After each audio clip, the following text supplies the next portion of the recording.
It is a whole new world for the Pac-12 schools joining the Big 12, but how challenging will it be in year one?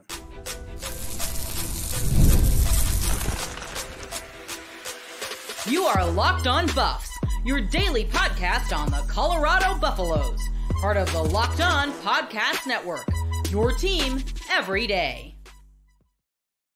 Welcome to Locked On Buffs. I am your host, Kevin Borba. Today's episode is brought to you by FanDuel. Make every moment more as playoffs wind down, the sports stop sporting like we want them to. But this summer, FanDuel is hooking up all customers with a boost or bonus daily. That's right. There's something for everyone every day, all summer long. Visit FanDuel.com to get started. We are also brought to you by the Locked On Podcast Network.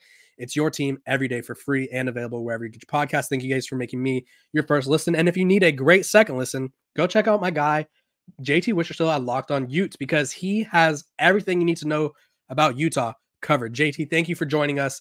Let's talk about Colorado, Utah. They're kind of in this weird predicament where it didn't feel like they were in the Pac-12 very long. I don't know if it felt like they ever got settled in the Pac-12. Utah did at the end there, but it's like, okay, by the time they figure things out, they're moving on. What are some of the challenges you think Colorado and Utah could face, specifically Utah, though? Yeah, I think it's an interesting angle for both schools, and great to be with you again, Kevin. It's such a just strange time where we're adjusting to this, where it's like you're not making the jump from group of five to power five. Right.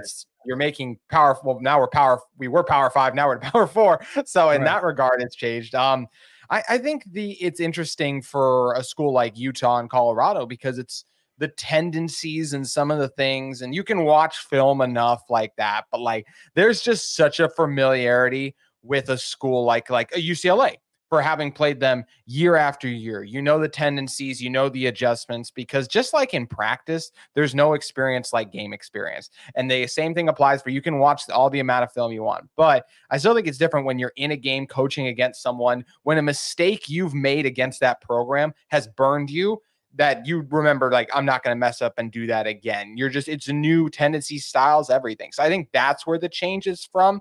When I look at Colorado, though, they have the best quarterback in the conference. When I look at Utah, I think they have the best top to bottom roster in the conference. So I think those things will help them navigate that change better than in Arizona State this fall. So that's like an example of where I just feel like that having that talent level will help make it a little bit easier. But it's different than like for Utah and Colorado joining not Colorado, because you guys came from the Big 12, of course, but like for Utah joining from the Mountain West Conference, that was a big jump in talent level versus Utah's already picked to win the conference. So not as drastic as previous conference changes, but in terms of styles, playing in atmospheres, all of that. Like in Texas, going to Texas more frequently for Utah, adjusting to that climate is something that they'll have to reckon with. And I don't think their games in Texas this year it's Houston, so it won't be too hot then. But like they got a taste for that in Baylor last year. So there are slight changes, but ones that I feel like both Utah and Colorado are more than capable of overcoming. Yeah, I think, and you can attest to this, is the biggest challenge is figuring out what their new identity is. And this is just from an overall perspective, because both programs, I think in the Pac-12, Utah, like I said, much more established. They both joined the Pac-12 in 2011. They actually made it go from the Pac-10 to the Pac-12. So TBT to that. But I would say, even though Utah was more established in the Pac-12, they established themselves as sort of like a West Coast conference, right? And so I think now, or a West Coast school, now Colorado and Utah, they're traveling to Florida. They're traveling to Texas frequently for conference games. So I feel like they kind of have to shift their identities, shift their recruiting nets a little bit, because it's like at the same time, while you no longer are going to Los Angeles, you're going to Texas. And so maybe that opens the doors for you recruiting wise in Texas even more, or maybe it makes it harder to get kids from LA because you don't go there at least once a year. What do you think about sort of the identity change it could cause? I definitely think it changes recruiting. That's something Utah has been adamant about trying to, and they've recruited Texas and even Florida with some really good players out of there recently. Brant Keithy is a guy who came out of Texas. Tyler Huntley, a guy from Florida a few years back. But I do think we'll see less guys from California. I think you'll still add a few, of course, because, California is one of the top high school football states, and you want to recruit talented players. But one thing you can't offer to a guy who lives in the Los Angeles market anymore is like, pretty much every year we'll play at least one game in your home state. That's not happening anymore, versus there was always that USC or UCLA game. So I do think that's something that changes slightly too. And just when, if you want to be the best in your conference, you want to recruit your state at the highest level. Utah's obviously focusing for that for their own state. All those schools in Texas want to recruit Texas at the highest level they can. How does Utah hinder their efforts? By recruiting the best players in Texas to come to their school. And I do think that's something that Utah wants to do. Utah and TCU, I've seen attached to a ton of recruits, for example. And obviously Colorado with their recruiting efforts is going to be involved in a lot of the top players, which we know all the hype that Deion Sanders is able to generate and the excitement they have coming up this season. So I do think those are where the changes come geographically, because just like in the Pac-12, it was like, hey, we'll play in your home state a few times. Now in the Big 12, hey, West Virginia, we're coming here a couple of times too. So we can have your guys now. You got to broaden the nets a little bit. Be like, hey, Orlando, you're going to play here twice during your career, right? Like it's one of those things where it's a weird sort of thought where Utah, like I'd never in a million years would be like Utah, UCF, conference rivals, let's go. Like, doesn't make sense in my head. Colorado, West Virginia, conference rivals. Doesn't make sense, but here we are. And so I thought that was a really interesting point as well I saw recently. What's another challenge before we move on? Is there any sort of challenge, I guess, that stands out to you that isn't getting enough attention? Like it doesn't have to be the new conference. It doesn't have to be like the brand itself. Like, is there anything else specifically that the Big 12 is dealing with right now that you think is a challenge? For Utah and Colorado, it'll be some of the travel that they make. For Utah, going all the way out to that UCF game late in the season, right? Especially if, they're in a spot where they want to be, right? Do you get, just you get off the plane and they'll get there in more than enough days in advance, but long season, that travel, just maybe more fatigue setting in, being that far away. I think we'll see not as much Utah, hopefully not Colorado, because I do think this season will go better, but if there's some years where these teams have really rough go and they have like their last two games are far away road trips, I think we'll really see a lot of these teams pack it in because I just don't think they'll really want to be there. So I don't think it's a huge issue for Utah or Colorado this year, but I do think, just being jet lagged out of your comfort zone, like those things could potentially apply if we see, and I mean, just teams play differently than they do at home versus the road when it goes back to that climate thing we talked about. Look at Utah's game at Florida, the Anthony Richardson game a couple years ago. It was the worst I've ever seen that Utah defense play. Then fast forward a little bit to last year's Florida game. That Florida team looked horrendous coming out to Salt Lake City because they weren't used to the altitude, and it was just a total culture shock, a new venue, everything. So the game of football is always one where it helps to have familiarity with an opponent. And Utah, Colorado won't have that with a lot of their opponents this season, and they won't be familiar to their atmospheres. Their routine will be different and thrown off. So when we see those uncharacteristic performances out of these teams, I gotta believe that's going to be part of the reason why is just out of their comfort zone. Yeah, and I honestly love the point about travel because I don't think it gets enough attention. Like I think realistically, we've seen like the memes about Cal and UCLA where it's like they're traveling 30,000 miles, and it's like, oh my gosh, like how could they? But then everyone else is traveling far too. I won't say it's that far, but like you look at Utah and Colorado. Like Colorado, 3 of their first 5 games are on the road. They go to Nebraska, at Colorado State, which isn't too far. It's up the road a little bit in Fort Collins. And then they go to UCF. And then you look at Utah, and obviously they have 2 home games to open up the year. And then it's like, okay, right into it. Away game at Utah State, again, right up the road. And then you're going to Oklahoma State, where it's like, okay, a little further, right? And so I think it could definitely add up a little bit in terms of travel, and I think that could play a role in terms of fatigue and, God forbid, injuries, because when guys get injured or guys get tired, they get injured. But I do think that there's a lot of factors that are working with the Big 12, but I also think that there's some factors that are working against them. And so really like the point that you made about travel. Is there anything like brand exposure wise that you could see hurting the Big 12? I mean, they're not the SEC and the Big Ten. If that's, just like the first thing that jumps in my head. Like, I think it was our recruiting analyst here at Locked On literally said, like, when you talk to recruits, they want to go to the Big Ten, the SEC. That's obviously their first choice. So branding wise, that's where and I think that's even more drastic now, Big Ten and SEC, than it was when the Pac-12 was a thing.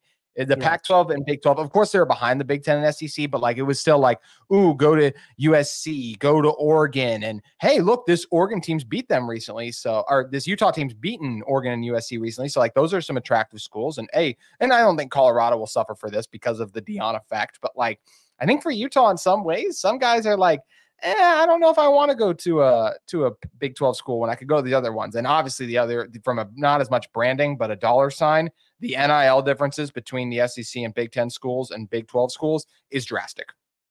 Yeah, that's a good point. And it's hard. It's weird because if you look at both, I would say the SEC to a lesser degree, because I think the SEC is pretty deep. Like it's like Alabama, LSU, Georgia, Texas, Oklahoma. I'm sure I'm missing someone else, but that's 5 schools that are Florida is usually a good team. Not obviously over the past couple of years, but Florida's a good program historically. Whereas the Big 10, it's like Ohio State, Michigan. And then it's like Space, USC, or Oregon's up there, excuse me. And that's it for me in the Big 10, right? Like, I don't feel like the Big 10 is actually as good as people make it seem. It's just they have better marketing. And so that's how it works out sometimes. Like, sometimes the people that are marketed the best are the people that get the best deals. And I think that's the perfect case for the Big 10. Now, I'm not saying that the top Big 12 program would take down the top Big 10 program, Ohio State, but it's one of those things where I think the Big 10 benefited from getting those big brands, because without USC, UCLA, Washington, Oregon, is the Big 10 at the same level as the SEC? I don't know, but what do you think they are or no? I go back and forth. I think there's some years I would go yes, like when Wisconsin's back on top.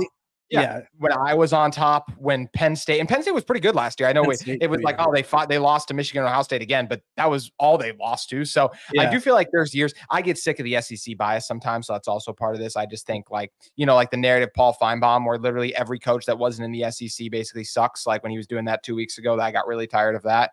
But I do feel like you're right. The SEC was more consistent than the Big 10 before the Big 10 now is able to add those bigger brands. Right. So it's one of those things where the Big 12 just has to stay consistent, has to figure out a way to, I think the thing that could help the Big 12 the most is a certain program, whether it's Colorado or Utah, stepping up and being sort of that face of the program, contending for not only the conference, because everyone's contending for the conference, if you will, but contending for a title. And we're going to talk about that and conference-wise, title-wise, when we come back.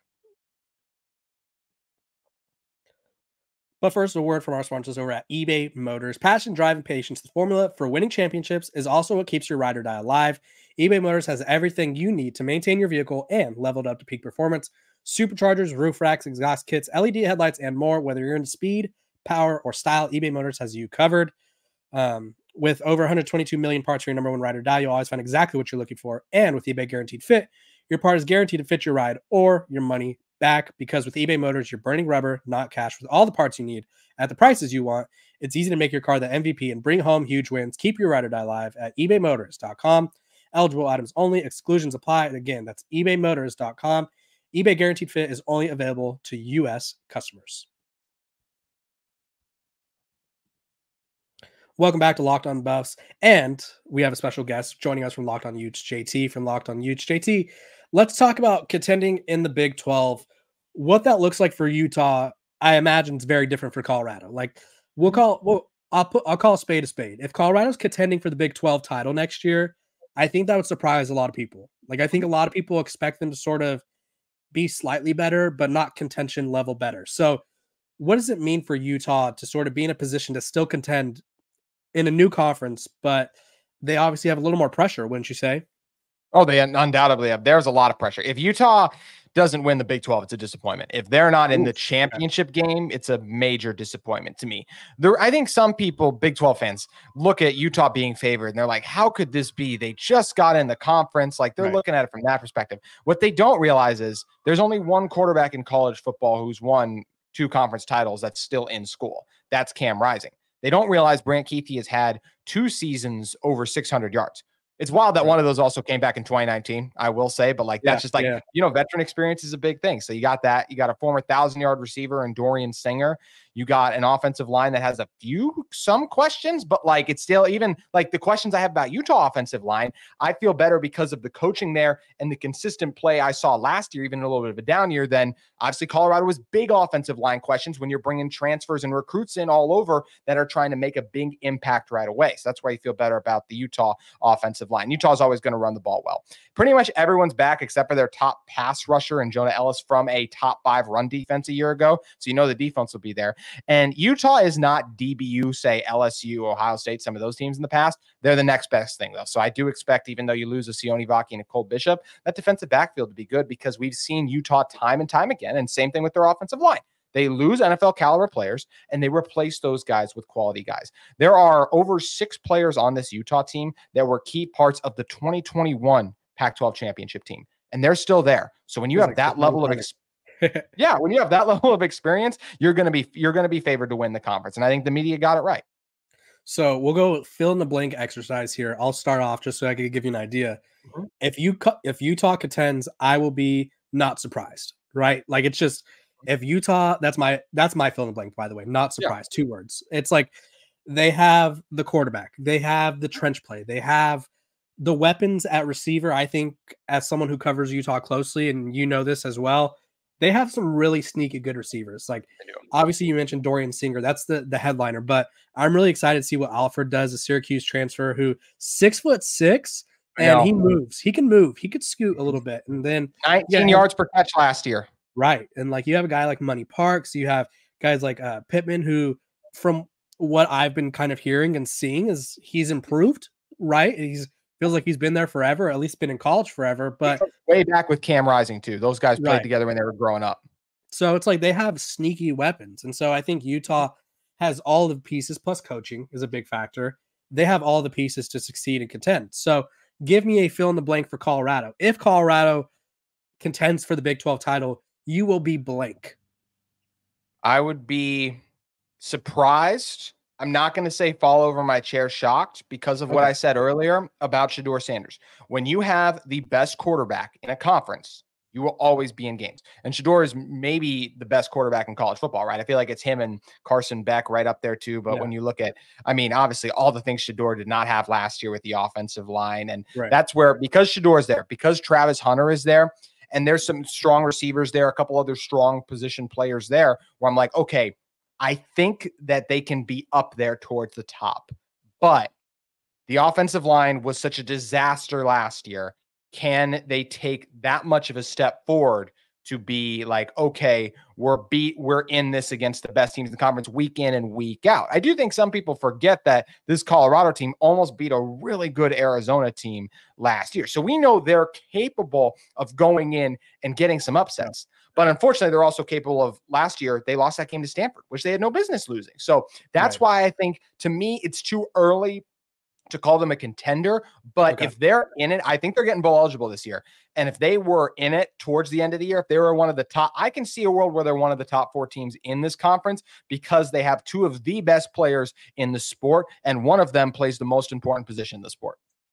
Yeah, I wanted to ask you that, because I feel like when I say I think Colorado has potential, people are like, this guy, he loves Colorado. Like, he's going to say that. And it's like, okay, I do think that they improved enough to where there's a possibility. And I don't think people realize this if you've been following the Pac-12, because the Pac-12, I would say for the most part, the picture would be settled towards the end of the year. There's some seasons where it's like there's 4 teams that could still make it. Like 2 years ago, Washington, I think they went 10-2 on the year, or 11-2 on the year, and they didn't make the Pac-12 title game just because of who they lost to, right? So there's instances like that. But as someone who covered and grew up watching Texas, there were a lot of moments in the Big 12 in years past where it's like, okay, it's week 10. Texas can make the Big 12 championship. If this team loses, this team wins, this team loses. And I do think that the Big 12 now, which we'll talk about in a little bit, is going to be very similar to that. So if you told me in October that Colorado is a couple teams losing and them winning a game away, like, I wouldn't be shocked at all. Also, I like that you brought up the Arizona game. Colorado was a victim of 1-score games last year. They lost to Utah, which that was an ugly game for both teams. By 6 points. They lost to Arizona by 3 points. They lost to, let's see, Stanford by 3 points in double overtime. They lost to USC by a touchdown. So that's 4 games right there that if they win those, you go from 4-8 to 8-4, and that's a big jump. So a lot of things could happen for both teams. I do think that of the two, I'd probably, if I had to bet, I think Utah would be the one to be in the Big 12 championship. But JT, give me like a likeliness from 1 being not likely at all to 10 being very likely, or it's like it's gonna happen. that the Big 12 championship this year is played between two former Pac-12 teams? Well, that's a really good question. I do think Utah is going to be in there. I do think when you're ranking the top 4 teams in this conference, I think Utah is the only Pac-12 school in that. I think Arizona would have had a chance at that if Jedd Fisch didn't leave, but unfortunately, some of those departures pulled them back. And of the schools, like I think Arizona is the next best chance of the Pac-12 schools. I'd have Colorado third there because yes, I think Shedeur is the best quarterback in this conference. I think Noah Fafita is really good. I don't think he gets enough attention and hype as he should, so I think he's right up there too. But yeah. I will go with a 6. I'll go with 6. That's both. I think it's just over halfway there, but I still think I expect it to be Utah versus Kansas State right now. But if you're telling me Arizona State got there, and once again, if Colorado was there, I'm surprised. I'm not like falling out of my chair surprised. We see this time and time again in college football. Team surprises. TCU wasn't supposed to make that run. Utah started their season 1-2 in 2021 before Cam took over, and they made a run to the Pac-12 championship games. And this Colorado team has players that are more talented on paper than that Utah team did. Now, can all the things come together? That's what we have to see. But I can't be like this team has no shot to do anything this year. I don't see it that way.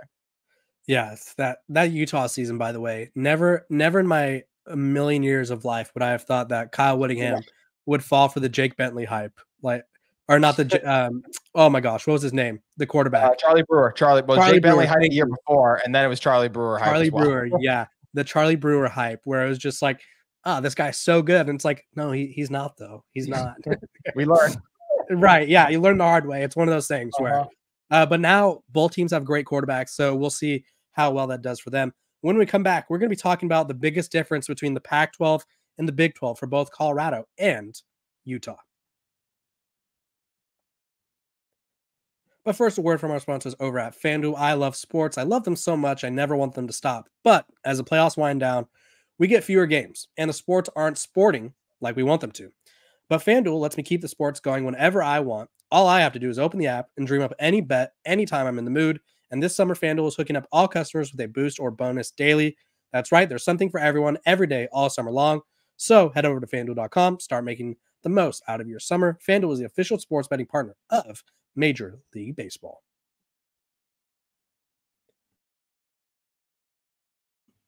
Welcome back to Locked On Buffs. I appreciate you guys for tuning in every single day, making me your first listen of the day. We're free and available wherever you get your podcast. My everydayers, you know who you are. You harass me in the comments every single day, and I love you guys for it. I appreciate you guys.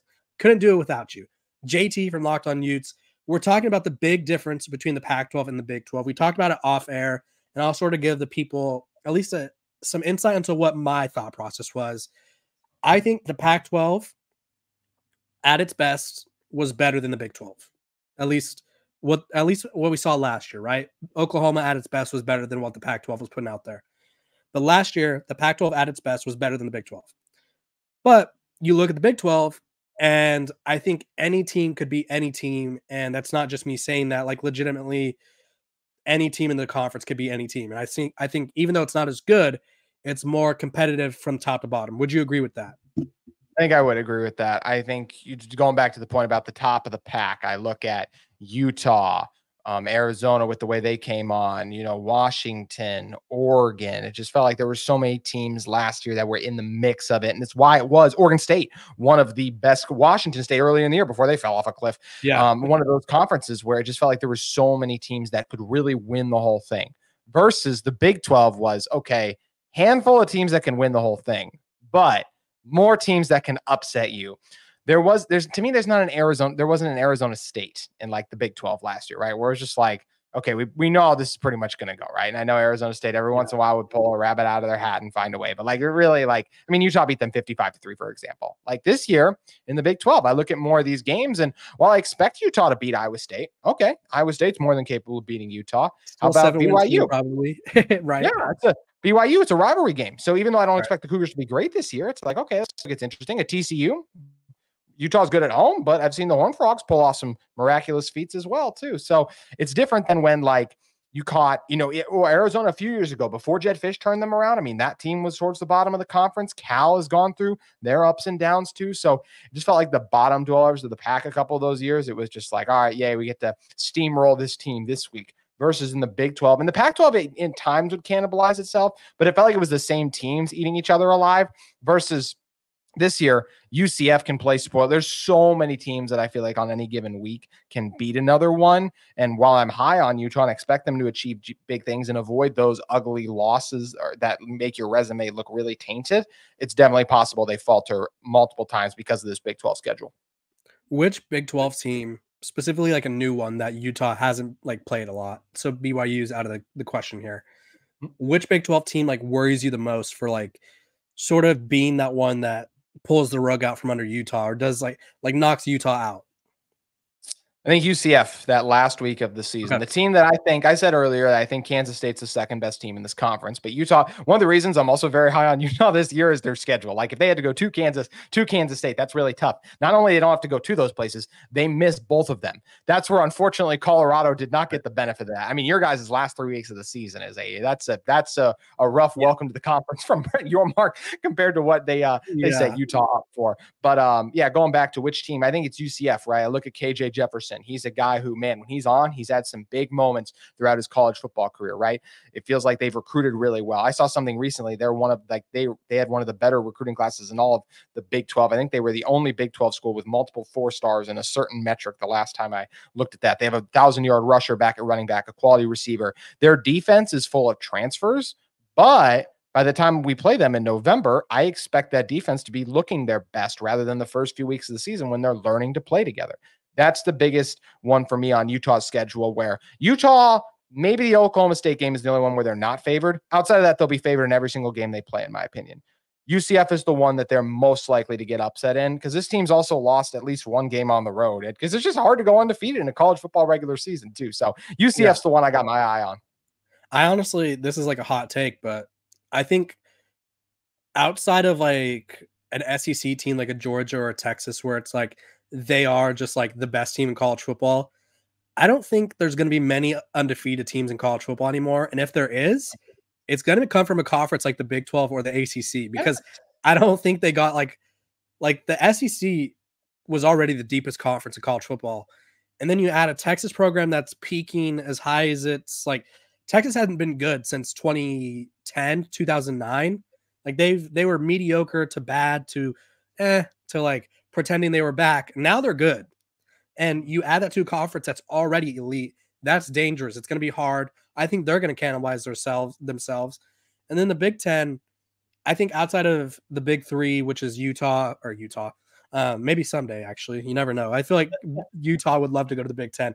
But Ohio State, Michigan, Penn State, I would say outside of those, it was already hard to see someone go undefeated. Now you add UCLA or USC, Oregon, and Washington, it's going to get more difficult. So the Big 12, I feel like, is the one conference that could consistently produce someone that could go undefeated. I'm going to answer my own question and talk about a team that scares me the most for Colorado.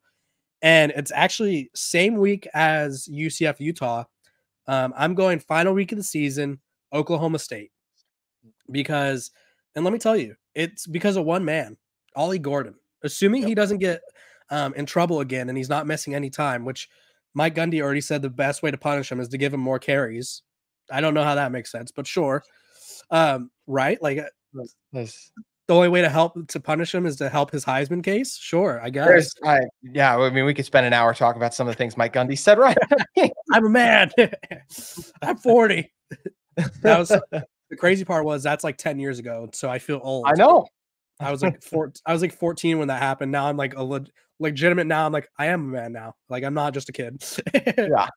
But yeah, I think Oklahoma State, they just have the elite running back, and Colorado last year, they struggled against teams that could run the ball effectively.